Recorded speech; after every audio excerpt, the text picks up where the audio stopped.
Welcome to GK study. तो सबसे important series या फिर आप कह सकते हैं कि सबसे डिमांडिंग सीरीज जो है वो अब यहां पर उसकी शुरुआत हमने कर दी है। यहां पर हम डिस्कस करेंगे Himachal GK for HPPSC exams. ठीक है, पहले क्या होता था कि हम जो है वो सेपरेट फॉर एग्जांपल एसआई के लिए वीडियो बना दी, या फिर आपका टीजीटी के लिए वीडियो बना दी, या फिर आपकी जो है वो अदर क्लर्क के एग्जाम निकलते हैं, जेओआईटी के एग्जाम निकलते हैं, उनके लिए सबके लिए जो है वो सेपरेट वीडियोज जो है वो बनती थी, जिसमें मेहनत ज्यादा लगती थी। ठीक है, और अलग अलग सभी के लिए वीडियोस बनाना कई बार पॉसिबल भी नहीं होता था। तो आज जो है वो इस सीरीज की शुरुआत हो रही है और इसमें सभी एग्जाम्स को टारगेट करके मैं आपको एक चीज शर्त के साथ बोल रहा हूं, अगर आप इस सीरीज को फॉलो करोगे तो आप एसआई की तैयारी करो, चाहे टीजीटी की, क्लर्क की, जेओआईटी की, या फिर किसी भी एग्जाम की तैयारी कर रहे हो जो एचपीपीएससी कंडक्ट करवाएगा, क्योंकि अब एचपीएसएससी के भी सारे एग्जाम एचपीपीएससी कंडक्ट करवाएगा, तो आपको बहुत ज्यादा बेनिफिट इससे मिलने वाला है। क्वेश्चन हो सकता है कि आपने पढ़े हो, जो भी हम यहां पर क्वेश्चन ऐड करोगे, क्योंकि मैं खुद से तो नए क्वेश्चन बनाने से रहा, हो सकता है कि आपने पढ़े हो या फिर ना पढ़े हो, बट जो उसकी डिटेल होगी वो आप हो सकता है कि आपने ना पढ़ी हो, या आपको पहली बार पता लग रहा हो, या फिर आपके रिवीजन में जो है वो बहुत ज्यादा हेल्प करे। तो डिटेलिंग पर ज्यादा वर्क करेंगे। क्वेश्चन तो होते रहते हैं, आप भी पढ़ते हो, एमसीक्यूज कभी ना कभी आपके सामने आ जाते हैं, बट जो हमारा फोकस रहेगा वो डिटेलिंग के ऊपर रहेगा। क्वेश्चन थोड़े कम होंगे एक एक सीरीज में, मतलब कि एक एक वीडियो में, बट जो डिटेल होगी वो कहीं ज्यादा होगी, ताकि आपका ओवरऑल जो है वो कवर हो जाए। ठीक है, समझ रहे हो ना कि भाई एक क्वेश्चन हमने करा और उसके बारे में अच्छे से डिटेल कर ली, तो आपके 5 से 10 क्वेश्चन जो है वो आसानी से कवर हो जाते हैं। तो ये चीज हमारा जो है वो मेन मोटिव रहेगा। बदले में आपसे एक चीज चाहते हैं, देखिए आपका भी टाइम कीमती है, तो कमेंट सारे लोग तो करते नहीं है कि भाई कमेंट आपको वीडियो कैसी लगी, तो लाइक करके आपको जरूर बताना है कि जो आपके लिए कंटेंट बनाया जाता है वो आपको कैसे लगता है। लाइक के थ्रू ही हमें पता लगता है कि हाँ आपको वीडियो पसंद आई है और इसके ऊपर जो है हमें और अच्छे तरीके से वर्क करना चाहिए। ठीक है जी, तो एक थोड़ा सा अपना समय निकालकर एक लाइक कर दीजिएगा, बाकी आप कमेंट कर दो तो बहुत ही अच्छी बात है। फिर तो बात ही क्या है, आपके जो भी कमेंट होंगे उनको हम देखेंगे। कोई सजेशन देना चाहते हो उसको भी देखा जाएगा, अगर आप वैलिड सजेशन देते हो। तो आज का जो है वो चैप्टर 1 होगा। देखिए एचपीजी के एक दिन, उसके बाद फिर आपका साइंस एक दिन, फिर आपका इंडियन जीके एक दिन, ये सारे सेक्शन जो है अब कवर करवाए जाएंगे एचपीपीएससी के लिए। ठीक है, ये वीडियो आई थिंक आपको मॉर्निंग में मिलेगी। ठीक है, और उसके बाद शाम को आपको हर वीडियो जो है वो 5 बजे मिला करेगी। कोशिश ये रहेगी कि जिस दिन मतलब कि अगर हमारे पास ज्यादा टाइम हुआ तो 2-2 वीडियोस भी डालेंगे, बट शाम को 5 बजे जो है वो वीडियो लाइव हो जाया करेगी। एक आपकी एचपीजी के जैसे आज स्टार्टिंग हो रही है, उसके बाद साइंस, आपको नेक्स्ट वीडियो साइंस की मिलेगी, फिर इंडियन जीके की मिलेगी, उसके बाद फर्दर आपकी करंट अफेयर्स की मिलेगी, और फिर दोबारा एचपीजीके की आपको मिलेगी। ठीक है, तो इस तरीके से ओवरऑल तैयारी आपकी एचपीपीएससी की हो जाएगी, जो कि बिल्कुल आपकी यहां पर फ्री ऑफ कॉस्ट है। ठीक है, यहां पर आपको बिल्कुल कोई चार्ज तो देने नहीं है। ठीक है, तो ये चीज याद रखिएगा। और इसकी पीडीएफ भी जो है वो टेलीग्राम पर शेयर कर दी जाएगी, डिस्क्रिप्शन में लिंक दिया गया है। ये सारी डिटेल मैं आपको पहले ही वीडियो में दे रहा हूं, बाकी सारी वीडियोस में नहीं दूंगा, तो वहां पर आपको जो है वो पीडीएफ मिल जाया करेगी। उसके साथ साथ क्या है, एक चीज आपसे मैं दोबारा बोल रहा हूं कि आपको वीडियो कैसी लगी ये आपके लाइक से पता लगेगा। तो जितने ज्यादा लाइक उतना हमें पता लगेगा कि आपको वीडियो पसंद आई, और उसके साथ साथ हमें थोड़ा मोटिवेशन मिलेगा कि हम और जल्दी आपके लिए वीडियो लेकर आए और डिटेल में आपके लिए जो है वो वर्क करें। तो इतना तो आप कर ही सकते हो, ये तो मुझे पता ही है। चलिए पहले क्वेश्चन के बारे में बात करते हैं। देखिए पहला क्वेश्चन है, जो इंग्लिश वाले हैं वो यहां पर देख सकते हैं। ठीक है, वैसे आपको हिंदी तो समझ आ ही जाएगी, बाकी इंग्लिश में भी यहां पर ऐड किया गया है। देखिए बुशहर रियासत के बारे में आपने सभी ने सुना होगा, वहां पर दुमा आंदोलन हुआ था। तो इस आंदोलन का प्रमुख केंद्र निम्नलिखित में से कौन सा था? ठीक है, कहां पर हुआ था? आपका बुशहर रियासत के बारे में यहां पर पूछा गया है, जो वहां पर दुमा आंदोलन हुआ था। सबसे पहले मैं आपको ये आंदोलन समझा देता हूं कि दुमा आंदोलन में होता क्या था। एक्चुअली देखिए क्या होता था कि पुराने समय में जब भी लोग जो हैं वो वहां के राजा होते थे या फिर राणा होते थे, उनसे जब परेशान हो जाते थे उनके कामों से, या फिर कोई भी एडमिनिस्ट्रेटिव जो आगे जो उनके वर्क कर रहे हैं, ठीक है, उनसे जब भी परेशान हो जाते थे, कोई उनके काम से या उनके द्वारा लगाई गई रिस्ट्रिक्शंस थे, तो वो जो है वो एक आंदोलन का रूप ले लेते थे, यानी कि उनका जो अपना रोष प्रकट करने का तरीका था वो आंदोलन था। तो कहीं पर ये आंदोलन उग्र होते थे, कहीं पर जो है वो ये साइलेंटली जो है वो किया जाता था। तो दुमा आंदोलन भी एक प्रकार का जो है वो साइलेंट आंदोलन आप समझ सकते हो, बिल्कुल तौर तरीके से जो है ये बुशहर रियासत के लोगों द्वारा किया जाता था। तो इसमें एक्चुअली होता क्या था कि जो लोग थे वो अपना जो भी एरिया था, यानी कि घर वगैरह होते थे, उनको छोड़कर जो है वो जंगल में चले जाते थे।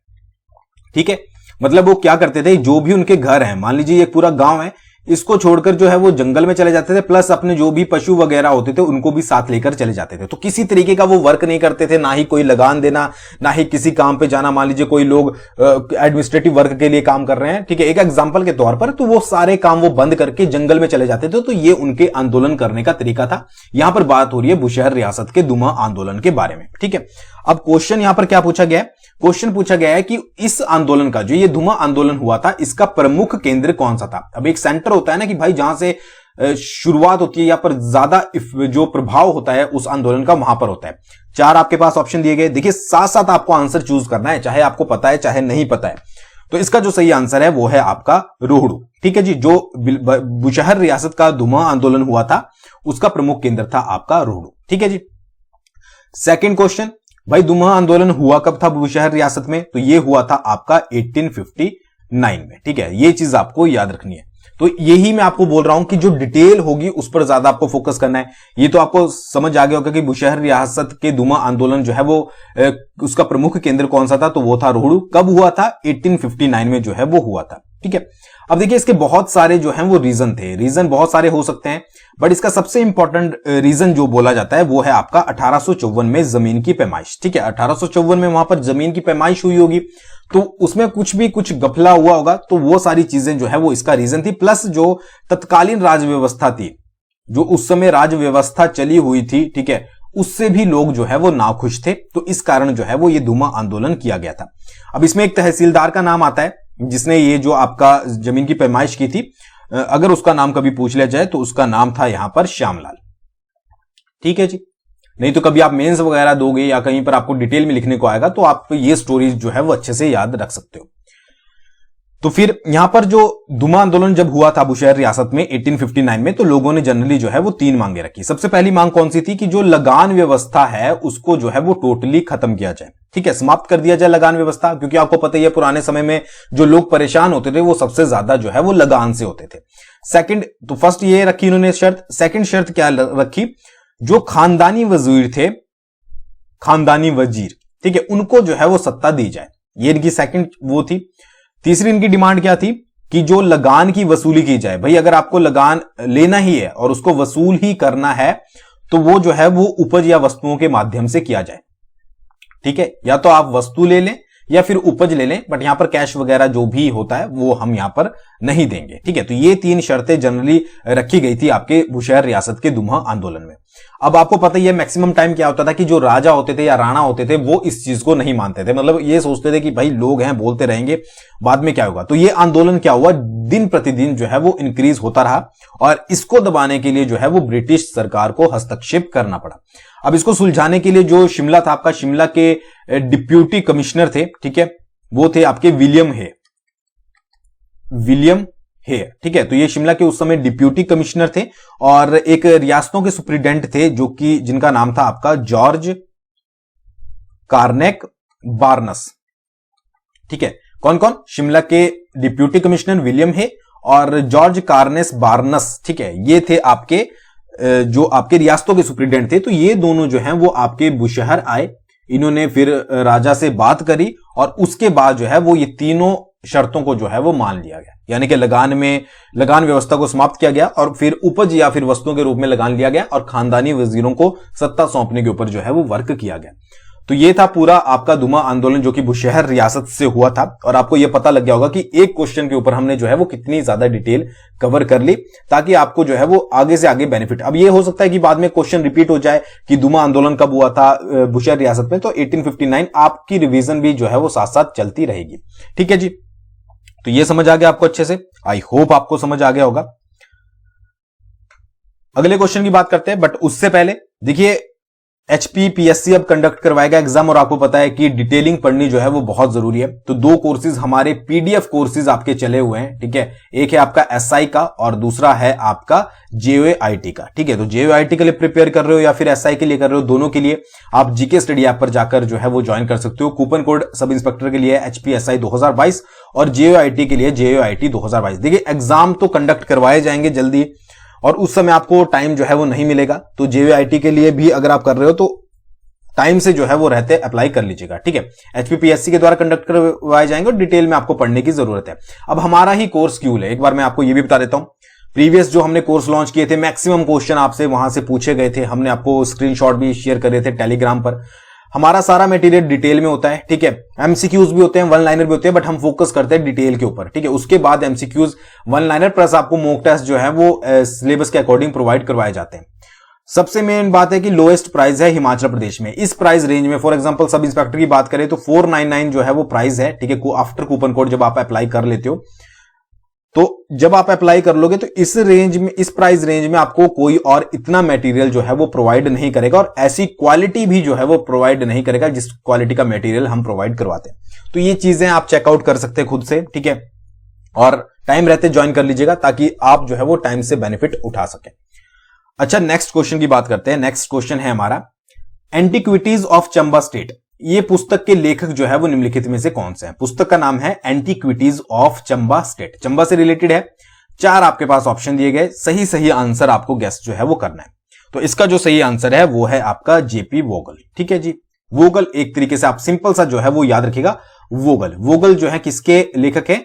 आपके एंटीक्विटीज ऑफ चंबा स्टेट, ठीक है जी। तो इनका JP वोगल है, तो इनका अगर पूरा नाम बोलें तो जीन फिलिपे वोगल है, बट आपको इतना याद नहीं रखना है, आपको सिंपल वोगल याद रखना है। ये एक जो है वो डच ऑथर थे, ठीक है, डच ऑथर। तो इन्होंने बुक लिखी थी आपकी एंटीक्विटीज ऑफ चंबा स्टेट। अब देखिए साथ साथ मैं आपको यह भी बता देता हूं कि HPPSC के प्रीवियस ईयर में कुछ क्वेश्चन पूछे गए थे बुक्स से रिलेटेड। वो कौन कौन सी बुक्स पूछी गई है उनको एक बार देख लेते हैं। अच्छा, पहली बुक है आपकी द हिमालयन, ठीक है। अगर साफ साफ लिखा हुआ ना दिखे तो सुन लीजिएगा, Himalayan, the Himalayan district of Kullu, Lahaul and Spiti, ठीक है जी। तो ये पुस्तक जो है वो किसके द्वारा लिखी गई है? कौन सी पुस्तक? The Himalayan district of Kullu, Lahaul and Spiti. ये प्रीवियस में पूछा गया है। तो ये पुस्तक लिखी है आपकी AFP हारकोट ने, ठीक है। इसके कौन लेखक है? इसके लेखक है AFP हारकोट, याद रखिएगा। सेकंड बुक जो प्रीवियस में पूछी गई है, पॉलिएंड्री इन हिमालयाज, ठीक है, पॉलिएंड्री इन हिमालयाज, ठीक है। ये इसके लेखक कौन है? ये तो आपको पता ही होगा। पॉलिएंड्री इन हिमालयाज के हैं डॉक्टर YS परमार, ये चीज याद रखिएगा। तीसरी बुक कौन सी है? तीसरी बुक है आपकी ललित काव्यम। ललित काव्यम, ललित काव्यम किसके द्वारा लिखी गई है? ठीक है, वो लिखी गई है कन्हैया लाल शर्मा के द्वारा, ठीक है, कन्हैया लाल शर्मा। अब कन्हैया लाल शर्मा कौन थे? ये एक जुब्बल के दरबारी कवि थे, जुब्बल में दरबारी कवि। तो कई बार पूछ लिया जाता है कि जो ललित काव्यम है वो कन्हैया लाल शर्मा के द्वारा लिखी गई है। वैसे क्वेश्चन इसी तरीके से पूछा गया था। तो वो कहां के दरबारी कवि थे? तो जुब्बल में दरबारी कवि थे। ये चीज याद रखिएगा कि जुब्बल से बिलोंग करते थे, वहां के दरबारी कवि थे। अच्छा, चौथी पुस्तक भी देख लेते हैं, लुकिंग बैक। पूछा जाता है लुकिंग बैक जो है वो किसकी आत्मकथा है? तो ये है आपकी न्यायमूर्ति मेहरचंद महाजन की, ठीक है, मेहरचंद महाजन। उसके साथ साथ फिर है एक और पुस्तक पूछी गई थी प्रीवियस में, Himalayas the abode of light, the abode of light. ये लिखी है आपकी निकोलिस रोरिक ने, ठीक है, निकोलिस रोरिक। तो ये कुछ पुस्तकें हैं और हर क्वेश्चन के साथ मुझे जहां पर भी लगेगा कि प्रीवियस ईयर क्वेश्चन मुझे आपको बताने चाहिए, वहां पर मैं बताऊंगा सभी सीरीज में। तो देखिए दोबारा से एक बार रिपीट कर लेते हैं ताकि आपके दिमाग में बैठ जाए। The Himalayan district of Kullu, Lahaul and Spiti, ये किसने लिखी है? APF हारकोट ने। पॉलिएंड्री इन हिमालयाज, ये YS परमार ने लिखी है, डॉक्टर YS परमार। ललित काव्यम कन्हैया लाल शर्मा ने लिखी है, जो कि जुब्बल में दरबारी कवि थे। लुकिंग बैक जो है वो मेहरचंद, जस्टिस न्यायमूर्ति मेहरचंद महाजन की आत्मकथा का नाम है। और Himalayas the abode of light ये निकोलस रोरिक ने लिखी है, और एंटीक्विटीज ऑफ चंबा स्टेट ये किसने लिखी है, जेपी वोगल ने, ठीक है, जो कि एक डच ऑथर थे। तो इतनी चीजें आपको जो है वो याद रखनी है, ठीक है जी। आगे बढ़ते हैं। निम्नलिखित में से कौन सा मंदिर चंबा जिले में स्थित नहीं है? यहां पर आपको बताना है कि कौन सा टेंपल जो है, which of the following temples is not located in Chamba district. अगर आपको चंबा डिस्ट्रिक्ट के सारे टेंपल पता है तो आपको यह भी पता होगा कौन सा इनमें से नहीं है। सीताराम मंदिर चंबा डिस्ट्रिक्ट में बिल्कुल है। राधा कृष्ण मंदिर चंबा डिस्ट्रिक्ट में है, बिल्कुल है। हरिराय मंदिर चंबा डिस्ट्रिक्ट में है, तो बिल्कुल है। और भूतनाथ मंदिर चंबा डिस्ट्रिक्ट में है, तो ये जो है वो चंबा डिस्ट्रिक्ट में नहीं है।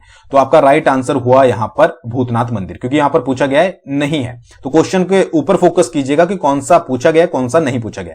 तो भूतनाथ टेंपल कहां पर पड़ता है आपका? भूतनाथ टेंपल आपका पड़ता है मंडी में, ठीक है जी, मंडी में। और इसकी स्थापना जो करी गई थी वो 1526 में करी गई थी अजबर सैन के द्वारा। और ये जो मंदिर है वो अर्धनारीश्वर को समर्पित है, अर्धनारीश्वर। तो भूतनाथ के बारे में तो क्लियर हो गया, भूतनाथ मंदिर के बारे में मंडी में है, अजबर सैन ने स्थापना करी थी। यहां से आपको एक चीज और क्लियर, देखिए दिमाग खोल के पढ़ा कीजिए हमेशा जब भी पढ़ते हो। यहां से आपको पता लग गया होगा कि भाई सीता राम मंदिर भी आपका चंबा में है, राधा कृष्ण मंदिर भी चंबा में है, हरिराय मंदिर भी आपका चंबा में है, अगर आपसे कभी पूछ लिया जाए। अच्छा, और कौन कौन से मंदिर है? मणिमहेश कहां पर है? मणिमहेश आपका चंबा में है, ठीक है जी। उसके बाद आपका शक्ति देवी कहां पर है? शक्ति देवी मंदिर आपका चंबा में है। उसके बाद कौन सा हो गया भाई? लक्षणा देवी, साथ साथ बोलते रहिए, ठीक है, जो आपको याद आता है। लक्षणा देवी मंदिर आपका चंबा में है। फिर आपका बंसी गोपाल आपका चंबा में है। उसके बाद कौन सा हो गया भाई? 84 मंदिर का समूह भरमौर में, ठीक है, ये भी आपका चंबा में है, मतलब चंबा ही हुआ। कामेश्वर मंदिर आपका जो है वो चंबा में है। उसके बाद आपका लक्ष्मी नारायण मंदिर, बहुत इंपॉर्टेंट है, पिछली बार पूछा भी गया था HPPSC के एग्जाम में। लक्ष्मी नारायण मंदिर जो है वो कहां पर है? चंबा में। बट ये नहीं पूछा गया था कि लक्ष्मी नारायण मंदिर कहां पर है, ये पूछा गया था कि लक्ष्मी नारायण मंदिर का निर्माण किसने करवाया था, तो वो करवाया था आपका साहिल वर्मन ने, ठीक है जी, साहिल वर्मन ने। इसको लक्ष्मी नारायण मंदिर को 6 मंदिरों का समूह भी बोलते हैं, ये भी याद रखिएगा, 6 मंदिरों को, 6 टेंपल की जो मतलब एक तरफ ग्रुप समझ लीजिए, वो लक्ष्मी नारायण मंदिर को बोला जाता है। तो हो गया क्लियर भाई, सीताराम मंदिर, राधा कृष्ण मंदिर, हरिराय मंदिर, मणिमहेश, शक्ति देवी, लक्षणा, बंसी गोपाल, 84, कामेश्वर, लक्ष्मी नारायण जो कि साहिल वर्मन ने बनाया था, ये सारे मंदिर जो हैं वो आपके चंबा जिले में स्थित है। और भूतनाथ मंदिर जो है वो आपका मंडी में स्थित है, 1526 में अजबर सिंह ने। ये किस किसने बनाए थे, क्या क्या हुआ था, ये हम फर्दर वीडियोज में और कवर करते जाएंगे। अगर सारी डिटेल यही बता दूंगा तो फिर नेक्स्ट वीडियोस बनाने की तो फिर जरूरत नहीं है, जब यही सारा कुछ कवर कर देंगे। बाकी मैंने जितना आपको होना चाहिए पता वो मैंने यहां पर आपको बता दिया, ठीक है। प्रीवियस ईयर में लक्ष्मी नारायण से क्वेश्चन जो है वो पूछा गया था किसने बनाया था, और ये सारे से पूछे जा सकते हैं कि किसने बनाया था, तो ये चीज याद रखिएगा, ठीक है जी। आगे बढ़ते हैं। अगला क्वेश्चन है, कांगड़ा जिला का कौन सा राजा शेरशाह सूरी और हुमायूं का समकालीन था? एक चीज बहुत इंपॉर्टेंट है, याद करके रख लीजिएगा, हर एक जिले का कौन सा राजा किसका समकालीन था ये जरूर पढ़ लीजिएगा। चाहे इसके सेपरेट नोट्स जो हैं वो बना लीजिए, नहीं बनते हैं तो हमें बोलिए, मतलब हमसे कांटेक्ट कीजिए, हम आपको इसके ऊपर जो है वो वीडियो बनाकर देंगे, ठीक है। तो यहां पर पूछा गया है कि कांगड़ा जिले का कौन सा ऐसा राजा था जो कि शेरशाह सूरी और हुमायूं का समकालीन था। 4 आपके पास ऑप्शन दिए गए हैं, ठीक है जी, चारों पढ़ लीजिए अच्छे से। इसका जो सही आंसर है वो है आपका धर्मचंद। धर्मचंद वो राजा था जो शेरशाह सूरी और हुमायूं का समकालीन था। और धर्मचंद से रिलेटेड एक और क्वेश्चन आता है कि 1562 में एक नाम है माणिक चंद, ठीक है। 1562 में एक नाम है माणिक चंद जो कि एक भट्ट था, उसने एक नाटक लिखा था धर्मचंद नामक, ठीक है, इसी के ऊपर था, राजा के ऊपर। तो किसने लिखा था? माणिक चंद ने। कब लिखा था? 1562, सॉरी ये 26 हो गया, 1562 में। तो धर्मचंद जो था वो शेरशाह सूरी और हुमायूं का समकालीन था, और इसी के ऊपर जो है वो 1562 में माणिक चंद जो कि एक भट्ट था उसने धर्मचंद नाटक लिखा था। और इसमें जो है, इस धर्मचंद नाटक में कांगड़ा के राजा रूपचंद का भी वर्णन मिलता है, ठीक है। तो ये भी याद रखिएगा अगर आपसे कभी पूछ लिया जाए। बाकी थोड़ा बहुत इतना अगर आप पढ़ते रहोगे तो आपके दिमाग में जो है वो बैठता रहेगा, ठीक है जी। आगे बढ़ते हैं। अगला है, कांगड़ा के किस क्षेत्र के राणा ने पानी का मार्ग खोलने के लिए अपनी बहू की बलि जो है वो दी थी? यहां पर पूछा गया कांगड़ा के किस राणा ने, किस क्षेत्र, मेन फोकस है यहां पर क्षेत्र पे, किस क्षेत्र के राणा ने जो है वो पानी का मार्ग खोलने के लिए अपने बहू की बलि दी थी। 4 आपके पास ऑप्शन है, तो इसका सीधा सीधा आंसर है आपका कनियारा, ठीक है जी, ज्यादा डिटेल में जाने की जरूरत नहीं है, बस इतना याद रखना है कि अगर डायरेक्टली क्वेश्चन आ जाता है तो आपको आंसर लगाना है कन्हैया। ठीक है जी, आगे बढ़ते हैं। आगे है आपका क्वेश्चन, छमू निम्नलिखित में से क्या है। आपको बताना है कि छमू जो है वो क्या चीज होती है। इनमें से एक पीने योग्य पदार्थ होता है, या खाने की चीज होती है, पुरुषों द्वारा पहनी जाने वाली कमीज होती है, या फिर हिमाचली टोपी होती है। तो इसका जो सही आंसर है वो है आपका पुरुषों द्वारा पहनी जाने वाली कमीज। ठीक है, उसको बोला जाता है आपका छमू। ठीक है जी, अच्छा, फिर एक और टर्म है आपकी छमू सूथन। ये क्या होता है? ये होता है आपका एक ऊनी पजामा जो कि पुरुषों द्वारा पहना जाता है, ऊनी पजामा। फिर आपका हिमाचली टोपी को क्या बोला जाता है? हिमाचली टोपी को बोला जाता है आपका थेपांग। ठीक है, याद रखिएगा, हिमाचली टोपी आपकी थेपांग। और एक और नाम है छानली। छानली ये होता है आपका शॉल का नाम। ठीक है जी, शॉल का नाम। तो ये सारी चीजें कहां पर बोली जाती है? ये बोली जाती है आपकी किन्नौर डिस्ट्रिक्ट में। ये भी याद रखेगा, ये किससे रिलेटेड है? ये सारा ये किन्नौर से है। छमू क्या हो गया? छमू एक पुरुषों द्वारा पहने जाने वाली कमीज है। थेपांग आपकी हिमाचली टोपी है। छमू सूथन एक ऊनी पजामा है। और छानली आपकी जो है वो एक शॉल का नाम है। ठीक है जी, और ये सारे किन्नौर में जो है वो फेमस है। और हेडक्वार्टर किन्नौर का कहां है? वो है आपका रिकांगपिओ। अच्छा, किन्नौर से रिलेटेड एक और इंपॉर्टेंट चीज, पहले मैं इसको रब कर देता हूं, उसके बाद मैं आपको बताता हूं। ठीक है, 2 मिनट का वेट कीजिए। तो क्वेश्चन को जितना समझ के पढ़ोगे उतना ज्यादा आपके लिए बेनिफिशियल रहेगा, और जितना उससे रिलेट करके पढ़ोगे वो भी ज्यादा बेटर रहेगा। अच्छा, इतना क्लियर हो गया। और किन्नौर के बारे में अगर और बात करें तो लवी मेला बहुत बार पूछा जाता है। लवी मेला देखिए, हिमाचल प्रदेश का सबसे पुराना मेला जो कहा जाता है, ठीक है, ओल्डेस्ट इन हिमाचल, वो कौन सा है आपका? ओल्डेस्ट इन एचपी, वो है आपका लवी मेला। ठीक है, लवी मेला जो है वो 1683 में आपका केहरी सिंह ने शुरू करवाया था, व्यापारिक मेला। ठीक है, और मतलब कि व्यापार होता था आपका तिब्बत के साथ, ये चीज याद रखिएगा। ठीक है, और केहरी सिंह ने शुरू करवाया था। और इनके बीच में और एक चीज और याद रखिएगा, बुशहर का राजा था, बुशहर का राजा प्लस तिब्बत के बीच में जो है वो एक संधि हुई थी, जो कि 17वीं सदी में हुई थी, 17वीं सदी में। ठीक है, तो ये भी क्वेश्चन कई बार पूछ लिया जाता है। एक तो लवी मेला, लवी मेला किसने शुरू करवाया था? केहरी सिंह ने शुरू करवाया था 1683 में, ये चीज याद रखिएगा। उसके बाद क्या है कि सबसे पुराना मेला है हिमाचल प्रदेश का, और बुशहर के राजा प्लस आपका जो बुशहर का राजा था केहरी सिंह और उसके तिब्बत के बीच में एक संधि हुई थी, कब हुई थी? 17वीं शताब्दी में, तो ये भी याद रखिएगा। अच्छा, और चीज, एक चीज आपको पता ही होगा कि किन्नौर का गठन कब किया गया था, ये तो आप सभी को पता ही होगा कि 21 अप्रैल 1960 को जो है वो किन्नौर का गठन किया गया था। और महासू जिले की जो है, मान ले महासू जिला ये है, उसकी चीनी तहसील को काटकर जो है वो किन्नौर जिला बनाया गया था, चीनी तहसील को काटकर। तो ये भी आपसे कई बार पूछ लिया जाता है। उसके बाद एक इंपॉर्टेंट एक चीज है आपकी तेलंगी सिलेक्शन। ठीक है जी, तेलंगी सिलेक्शन और रिब्बा सिलेक्शन, ये दोनों क्या चीज है? किन्नौर से ही रिलेटेड है, तेलंगी सिलेक्शन और रिब्बा सिलेक्शन। तो ये हैं आपके बादाम के टाइप। ठीक है, आलमंड्स होते हैं ना, उनके टाइप है आपके तेलंगी सिलेक्शन और रिब्बा सिलेक्शन। तो ये प्रीवियस ईयर में जो है वो आपसे पूछा गया है, तो ये चीज याद रखिएगा। और ये तो मैंने आपको बता दिया कि बुशहर के राजा और केहरी सिंह के बीच में 17वीं शताब्दी में हुई थी। अच्छा, अंगूरों की भूमि किसको कहा जाता है? रिब्बा को कहा जाता है अंगूरों की भूमि। कहां पर है? आपकी किन्नौर में, ये भी याद रखिएगा। ठीक है जी, और ये आपका प्रीवियस में पूछा गया था, तेलंगी सिलेक्शन और रिब्बा सिलेक्शन किसके टाइप है? ये आपके बादाम के। ये भी पूछा गया था रिब्बा अंगूरों की भूमि, जो भी यहां पर मैं आपको डिटेल बता रहा हूं ज्यादातर वो है जो आपकी प्रीवियस ईयर में पूछी गई है। तो ये सारी चीजें हो गई। आगे बढ़ते हैं, अगला क्वेश्चन है यहां पर, अप्सरा कुंड हिमाचल प्रदेश के किस जिले में स्थित है? अप्सरा कुंड के बारे में पूछा गया है, कहां पर है? 4 आपके पास ऑप्शन दिए गए हैं, तो इसका जो सही आंसर है वो है आपका कांगड़ा। अप्सरा कुंड आपका कांगड़ा में स्थित है, अजागर में। ठीक है जी, वैसे कांगड़ा आपको याद रखना है। उसके बाद और चीजें कांगड़ा में कौन कौन सी है, साथ साथ बताइए। सेंट्रल यूनिवर्सिटी, सेंट्रल यूनिवर्सिटी कहां पर है आपकी? कांगड़ा में, कांगड़ा देहरा में। ठीक है जी, सेंट्रल यूनिवर्सिटी। फिर है आपका CSIR, CSIR यानी कि council of scientific and industrial research, ये कहां पर है आपकी?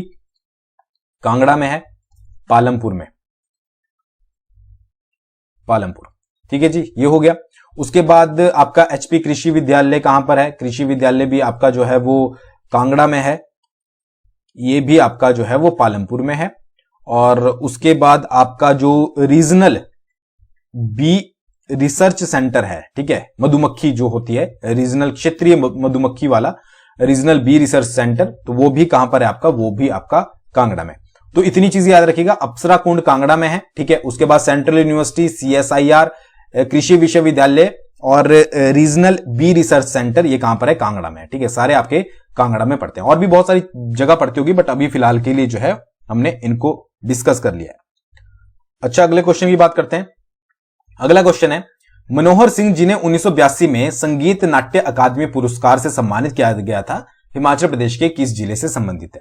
मनोहर सिंह को 1982 में नाट्य अकादमिक पुरस्कार, संगीत नाट्य अकादमी पुरस्कार से सम्मानित किया गया था। यह हिमाचल प्रदेश के किस जिले से संबंधित है? तो इसका जो सही आंसर है वो है आपका शिमला, ठीक है, शिमला से है। गांव का नाम अगर बहुत रेयर केस में पूछ लिया जाए तो कवारा गांव, ठीक है। इनका जन्म जो है वो 1938 में हुआ था।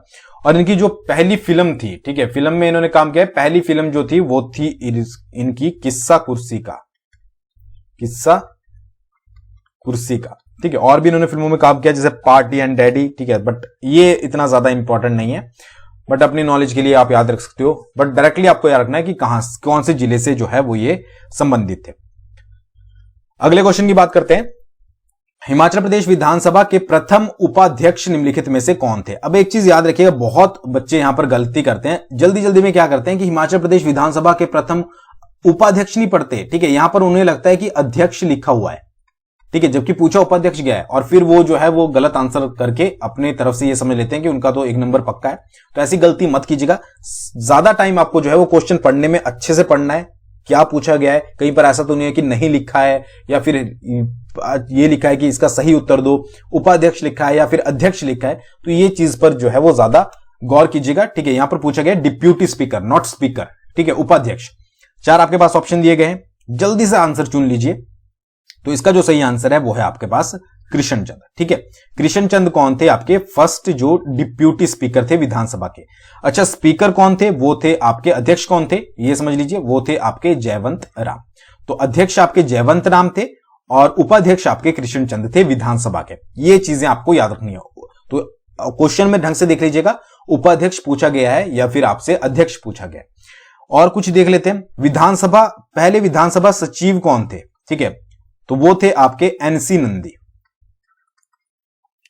उसके बाद जो फर्स्ट आपके राज्यसभा सदस्य थे, यहां पर सारी हम पहले की बात कर रहे हैं, जो फर्स्ट से राज्यसभा सदस्य वो कौन थे? वो थे आपके चिरंजी लाल, ठीक है। पहले मुख्य सचिव कौन थे? पहले मुख्य सचिव थे आपके KL मेहता। ये हो सकता है कि आपको सारे पता हो। पहले मुख्य आयुक्त कौन थे? ये वो हैं जो प्रीवियस में डिफरेंट एग्जाम में पूछे जाते हैं। वो थे आपके NC मेहता। ये कंफ्यूज नहीं होना KL मेहता में, ये मुख्य सचिव थे, ये मुख्य आयुक्त थे। और पहले उप मुख्य आयुक्त कौन थे? अब यहां पर मुख्य आयुक्त और उप मुख्य आयुक्त का अलग अलग हो गया, तो वो थे आपके EP मून, ठीक है जी, EP मून। दोबारा से एक बार फिर फटाफट रिवाइज करते हैं। देखिए, पहले जो अध्यक्ष थे, प्रथम अध्यक्ष, वो थे आपके विधानसभा के जयवंत राम, उपाध्यक्ष थे कृष्णचंद। और विधानसभा जो सचिव थे वो थे आपके NC नंदी, ठीक है। विधानसभा का सिस्टम यहां पर खत्म। फिर राज्यसभा सदस्य कौन थे? चिरंजी लाल वर्मा। मुख्य सचिव कौन थे? फर्स्ट वो KL मेहता थे। मुख्य आयुक्त कौन थे? NC मेहता थे। और उप मुख्य आयुक्त कौन थे? फर्स्ट वो थे EP मून। तो ये तो इंपॉर्टेंट है, ये तो याद रख लेगा। वैसे फर्स्ट और भी बहुत सारे आने वाली वीडियोज में जो है वो फर्दर डिस्कस करेंगे, ठीक है जी।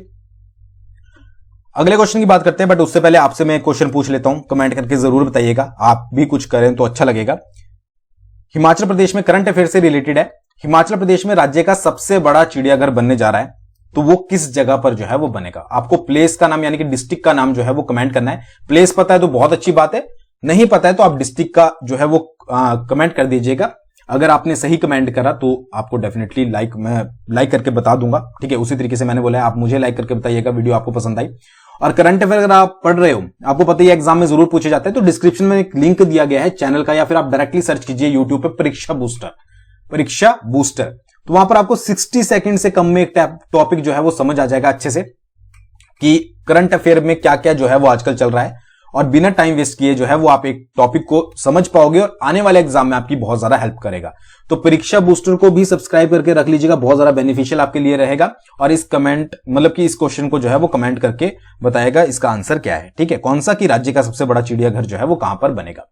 अच्छा, क्वेश्चन की बात करते हैं। आड़ू की घाटी हिमाचल प्रदेश की किस जगह को जाना जाता है? 4 आपके पास ऑप्शन दिए गए हैं। आड़ू की घाटी कौन सी है भाई? ये तो बहुत इजी क्वेश्चन है। तो आड़ू की घाटी है आपकी राजगढ़। राजगढ़ को जो है वो आड़ू की घाटी बोला जाता है, पीच वैली बोलते हैं जिसको, ठीक है। कहां पर पड़ता है आपका? ये तो पता ही होगा, सिरमौर में जो है वो राजगढ़ पड़ता है। अच्छा, भारत का सेब राज्य, ये तो पता ही होगा आपको, हिमाचल को बोला जाता है। अच्छा, एक और चीज, एचपी के हिमाचल प्रदेश के कवि राज किसको बोला जाता है? तो हिमाचल का कवि राज बोला जाता है आपका पंडित पद्मदेव को। पंडित पद्मदेव हिमाचल के कविराज। अच्छा, हिमाचल प्रदेश के महर्षि किसको बोला जाता है? तो हिमाचल प्रदेश का महर्षि बोला जाता है आपका निकोलस रोरिक को, ठीक है, निकोलस रोरिक, एनआर। पहाड़ी गांधी तो पता ही होगा आपको भाई, इतना तो अब तक आप पढ़ लियो। पहाड़ी गांधी बोला जाता है बाबा कांशीराम को, कांशीराम को, ठीक है। और उसके बाद जो फ्रंटियर गांधी किसको बोला जाता है? फ्रंटियर गांधी या फिर आपका सीमांत गांधी, वो बोला जाता है आपका भज्जूराम को, ठीक है। तो ये भी कुछ आपको याद रखने। एचपी के कविराज कौन है, महर्षि कौन है, पहाड़ी गांधी कौन है, फ्रंटियर गांधी कौन है, और पीच वैली आपकी राजगढ़ है। तो आज की वीडियो में बस इतना ही। आई होप आपको इतनी डिटेल समझ आई होगी। वीडियो कैसी लगी जरूर बताइएगा, ताकि मोटिवेशन के साथ हम बहुत जल्दी आपके लिए साइंस की बिल्कुल अच्छे से साइंस कवर करवाई जाएगी डिटेल में। और साइंस में तो एमसीक्यूज भी नहीं, बिल्कुल आपको बेसिक से शुरुआत करवाई जाएगी। तो आप बता दीजिएगा, उसके बाद जो है वो फर्दर डिस्कस करते हैं। कोई भी आप सजेशन हो कमेंट में लिख सकते हो। वीडियो कैसी लगी जरूर बता सकते हो।